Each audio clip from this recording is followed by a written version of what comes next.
was the fourth time that Viktor Orbán made changes to the constitution of his country since he came to power almost 3 years ago. Hungary is a member of the European Union, but many say the country has left the path of democracy. With the latest amendments, Viktor Orbán has considerably reduced the power of everybody who could potentially step in his way. Club radio and the people who operate it are the litmus test of democracy in Hungary. They broadcast against the conformity of Hungary's media.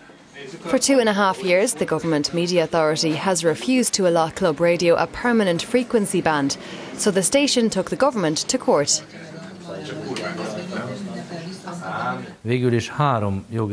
The court issued legally binding rulings in our favor 3 times. But the media authority contested all these rulings, and so they kept us in limbo for 2 years. That's in line with their policy of economically ruining critical media. Critical reports are Club radio's trademark. Currently, the station is up in arms because the Hungarian government has handed out awards to notorious anti-Semites and right-wing extremists. A former winner of the same prize works at Club Radio. Starting today, I no longer want to wear the Tancsis medal. I'm going to send it back to the minister. Students at Budapest University stage a parody of the right-wing extremist Jobbik Party. Their Garlic Party is supported by sympathisers in Germany, the Apple Party.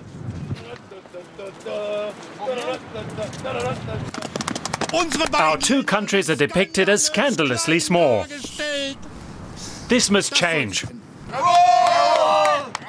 Apart from the parody, the students have little to laugh about. They're appalled at how the new changes to Hungary's constitution affect them. In the future, after graduating, all students from state universities must remain in Hungary for as long as their studies took, whether there is a job for them or not.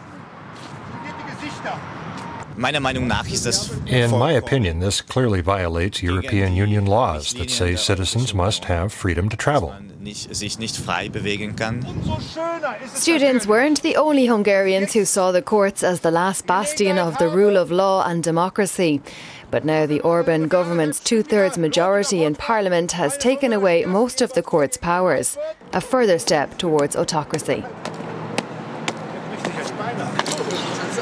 Oh my God! The poorest of the poor are also in for trouble.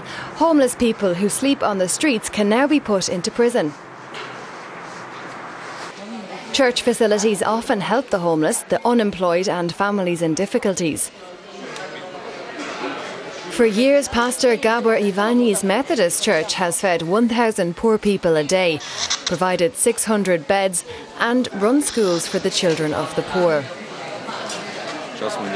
But now the church has to worry about its own future. We do work that is useful to society, that otherwise the state would have to do. That's why we can't accept that they have revoked our official status as a church, and since January 1st, 2012, have eliminated the associated subsidies. It's a divine wonder that we haven't had to close our facilities yet. The Methodists and their dedicated pastor continue to struggle for recognition as a church.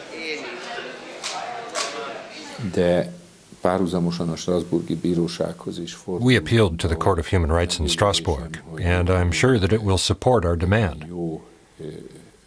But of course, it's quite another question whether the Hungarian government will be willing to really implement the ruling and to compensate us for the payments that have been missed. Back at Club Radio, 2 weeks ago, the station won its 4th court proceeding, and now finally the state media authority has assigned it a permanent frequency. The future of the station and its staff of 25 seems secure, but no one's opening any champagne bottles yet.